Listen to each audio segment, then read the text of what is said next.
everyone, and welcome back to my podcast. If you're new here, make sure you follow, leave me a rating. All of those things really do help. And if you're watching this or listening to the podcast on YouTube, welcome. Make sure you subscribe and hit that notification bell for each and every episode that comes out. I do make a podcast episode every week, and it comes out on Saturdays. So without further ado, let's jump right in. From Cape Breton, it's Saturday night. So what did you guys think about this week's Big Brother episode? Yes, I'm still talking about Big Brother. And I will be, frankly, until the end, until somebody is crowned the winner. This week is week 5.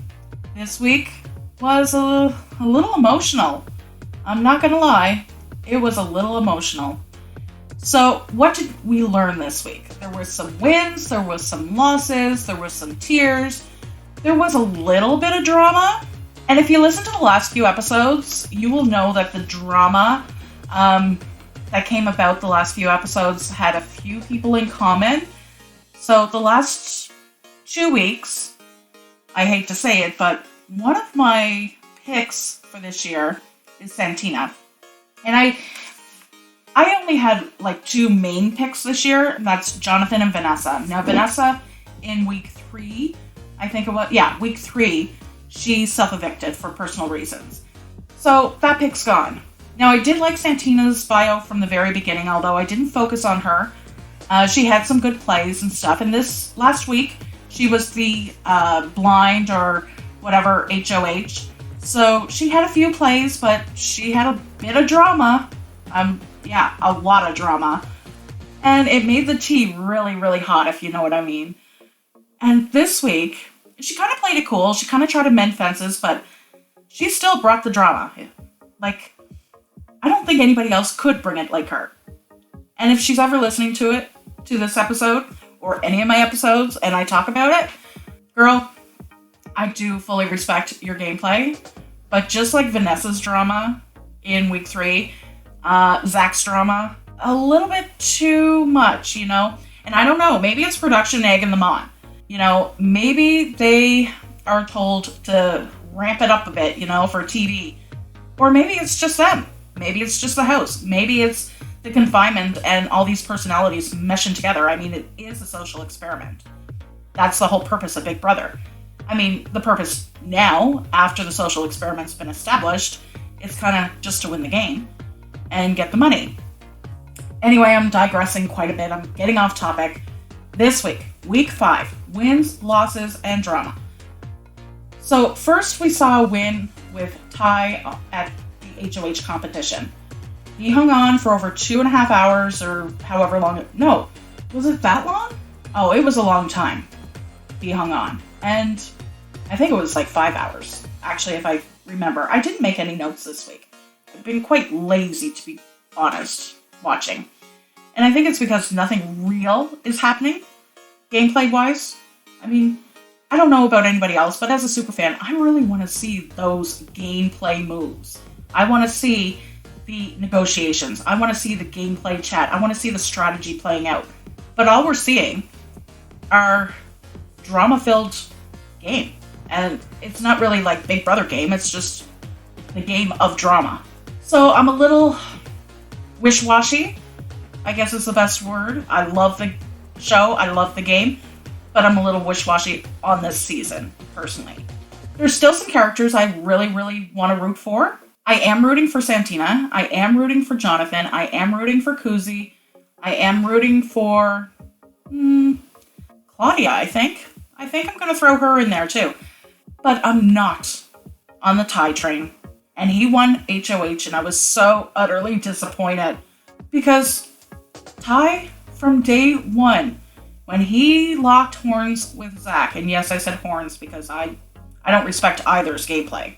And the way Ty talks to Claudia, the way he talks to all the women in that house, the way he talks to the men in that house, like he's God's gift to the game, that they have to listen to him. I am so over it. I really hope somebody gets him out. Where he won HOH this week, he cannot compete for next week's HOH. So I hope to anything that somebody targets him and gets him out, because he's a competitor, but he's also a bully. Like, the way he was talking to people this week after he won HOH, it was like, if you don't do it, there will be consequences. Okay, that's not cool, Ty. There's a way of discussing your game and how you would like to have your HOH portrayed, but that's not it. That is so not it. And if that's the way he plays, I say get him out. So him and Claudia were, or I think they call her Cece, they were having, I guess, a heated discussion.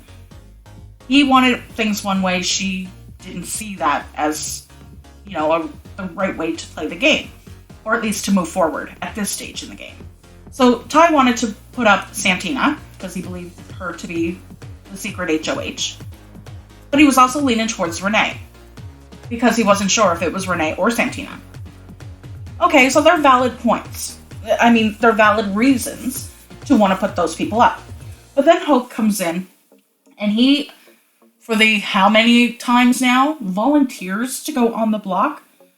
Hope, what are you doing? You're trying to pretend like you're mending the fences or whatever with Ty and building a relationship and loyalty, when in your diary room sessions you are telling the rest of us in Canada that is only pretend and that you want to get him out. But why volunteer for the block? You can do all these things you want to do. Build the fence. Show your loyalty. Make these moves where you're building your trust with Ty without actually going on the block. That's the stupidest thing a Big Brother player can ever do. And he's done it many more times than once. So if you're not following the season, just know that Hope really believes in his name because he's put himself on the block more than once and he's come down more than once. So let's hope this week isn't like too many strikes, buddy, and we're gonna kick you out. Anyway, so he ends up on the block. Ty takes him at his word, puts him on the block. He's about to put Santina up, but Canada comes and saves the day for Santina. She was depressed, she was sad, she knew she was going on the block, and Bel Air Direct Insurance, Eviction Protection Insurance, saved Santina. She was the last house guest to be saved, so 3 house guests total were saved by this Eviction Protection Insurance, which Canadians were able to vote throughout the week by telephone or text to have a house guest saved. So first house guest saved was Claudia, second was Jonathan, and third was Santina. So she's not able to go on the block. She's fully safe for the week. So Ty now has to pick somebody else. And he tells Claudia that he's going to put Renee up. He tells Renee, I'm going to put you up. And Claudia, Renee, and Shania are fully against this. They don't think that this is a great idea at all. The Crown think, this is wonderful. Only one of us is up there. But this starts to show a break in the relationship between Shania, Claudia, and Ty. Because he is very insistent to the point of bullying to these girls. Not the best move. So we move into the POV competition and oh my goodness, great competition. I thoroughly enjoyed it. I love these head-to-head things where you battle it out, two people, and then finally the last 2 people are the ones that battle it out for the final, title. So when it came right down to it, it was Shania. Shania won POV. So she's BFFs with Renee and Claudia. Renee's on the block, so she's like, girl, you're coming down. Then she gets bombarded by Ty and Kuzi, Daniel C, and Anika. And all 4 people, not at once, but the 3 on the Crown and Ty separately really tried to push her into not using the power of veto. Keep Renee up there, let her fight for it, let her campaign, and we're going to send Hope home. Well, little did Shania know that Ty was actually targeting Renee to send Renee home. And the Crown, I don't think it's fully known in the house that there is an alliance called the Crown. But Hope, everybody knows Hope works with Kuzi, Anika, and Daniel C, so they're not going to vote him out. Anyway, came down to it. Shania thought about it, and at the end of the day, she's like, this is my POV. So she did what she had to do, and she took Renee off the block. It was exciting to see her go against Ty, and Ty basically said, if you do this, you will regret your choices. I may just put Claudia up. And you would think, well, they're in a showdance, he's not going to do that. And no, he did not. But instead, he broke the heart of the house. He broke the heart of all Canadians. He broke the heart of Newfoundlanders. And he put Jonathan up. Jonathan, who has he hurt? What has he done? Nothing. He put the most loved member in the house on the block in jeopardy of going home because somebody went against his wishes and disrespected his HOH. Did you all hear me right? They were his words. I just quoted Ty. Because my HOH was disrespected, or was not respected, however he actually worded it, this is what's going to happen. Well, I'm sorry, Mr. King of the Universe, but we play for us, we don't play for you. It's just really, really sad and unfortunate that he put Jonathan up. He could have picked Daniel C., he could have picked Kuzi, he could have picked Claudia. He could have picked Anika. But no, he picks a beloved character. Somebody who the house truly loves.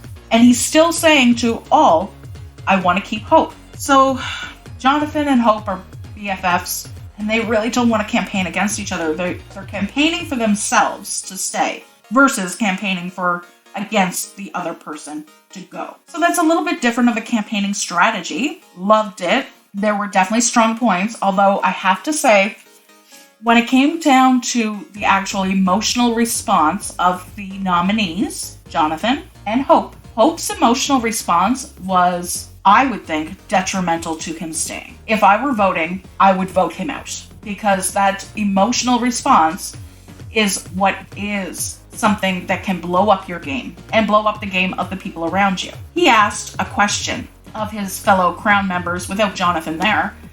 Pardon me. He asked, waking up one morning, do you think Jonathan will reveal the crown to the rest of the house? Now, why would you ask that? It's enough to think about it. Sure, yes, I would think any of the 5 would have the potential of revealing it. But to voice it out in a room of 3 other people, in your predicament of being on the block, in a way that sounds accusatory, it didn't vibe well, you know? It didn't feel right. So Anika calls him out on it. Kuzi gets upset with him. Daniel C. walks out, and he's like, but that's just me.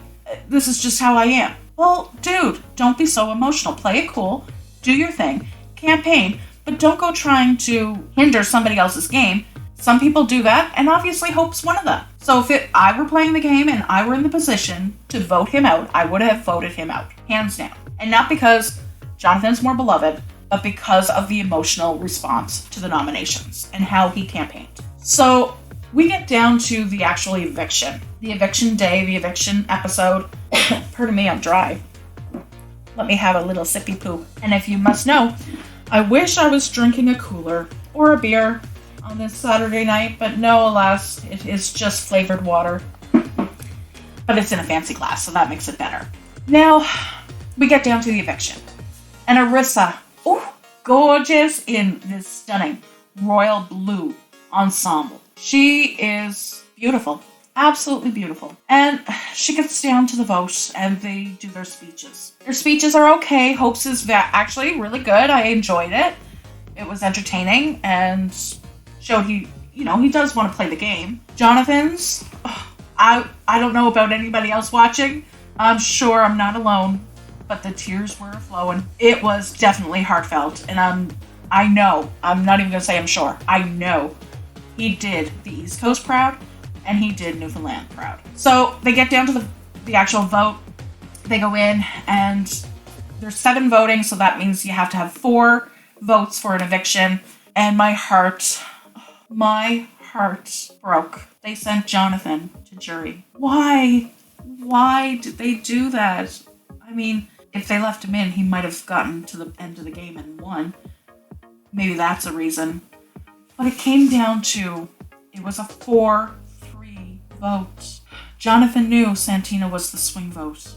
He knew that going into the eviction. He said that, and that's exactly what it was. We had Claudia, Renee, and Shania voted to send Hope out to jury. And then Kuzi, Daniel C, and Anika voted to send Jonathan out to jury. So that's a 3-3 tie. The only one left to vote is Santina. And although she's close to Jonathan, she said his name. And the tears just start flowing and the drama fills me. And I'm thinking, why? Why'd you do that, you silly, silly, silly girl?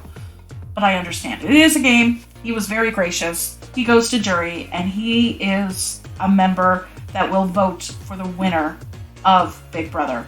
Arissa asks him, who does he think will win Big Brother this year? And he says, who I have said before, he thinks Kuzi will win the game. She is playing a damn well good game, I'll give her that. She doesn't take the shit. She doesn't take the drama. She doesn't even throw out drama. And in this week's episode, we actually got to see who won HOH for this coming week. And it is Kuzi. I don't know how that play on the microphone worked for a drum roll, but I guess I'll find out when I'm editing. So Kuzi wins HOH. I am so ecstatic because she will. She got Zach out. She will get Ty out. I just know it. I feel it. And for those of you not watching Big Brother, what are you doing? Where are you? Can you not get it on your TV? Can you not get it on your computer? Are you not streaming it live every moment of the day? Watching the digital dailies? Watching the deleted episodes?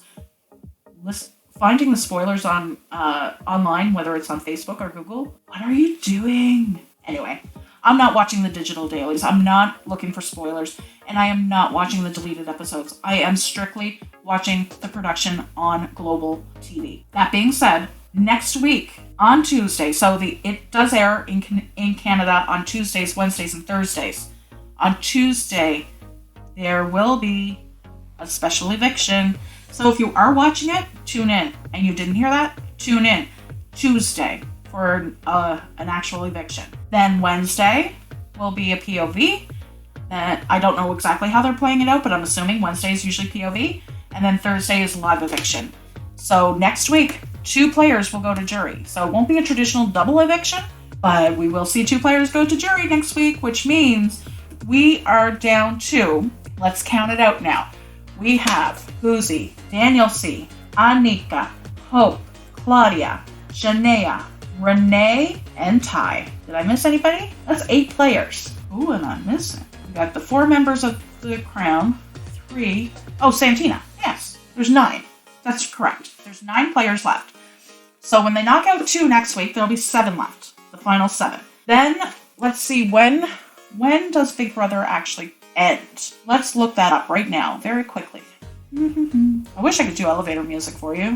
I'm not sure how to do that. Okay, so BBCAN, Season 11. I don't want spoilers. Don't give me spoilers. Season 11, finale. Okay, let's Wikipedia. Don't need that. Okay, know when it premiered. It's the time. Google's great until you have to actually find something in a short period of time, right? Okay, so we are now April. What is today? April 15th. So April 15th, we've seen up to episode 17 so far. So the finale, according to this, says episode 29th is on Thursday, May 11th. They usually ended on a Wednesday, though. I am a little confused. Let me check another source. You all stay with me. Let's check one more source. Okay, so Big Brother Canada will... it says to be announced. So I guess they don't really know how many more weeks. With everybody self-evicting at the beginning, that must have really messed up their production schedule. So I am going to just leave it at that, I guess. Anyway, so for everyone out there listening, or still listening, thank you so much. Again, on YouTube, please hit subscribe. I can absolutely use the subscribers. I only have, I think, 40, but join the family. Love to have you. All my podcast episodes are in a playlist called From Cape Breton. It's Saturday night. So if you missed any, they are all there for you. All the ones from season 2, at least. Season 1, you can find. I will post on my actual podcast. You can find them anywhere you listen to podcasts. As soon as you find From Cape Breton, it's Saturday night. All my episodes are there from season 1 and season 2. And if that's not enough, if you can't find it, my podcast link will be in the show description for on the YouTube actual blah blah blah. I'm tongue-tying now. On the YouTube video, in the description, my podcast website link will be there. Sometimes when you're from the East Coast, you talk way too fast. Has anybody ever told you that? Yeah, they have. Thanks. Okay, so now that I'm talking to myself, let me end this. And with that, I'll say until next week, guys.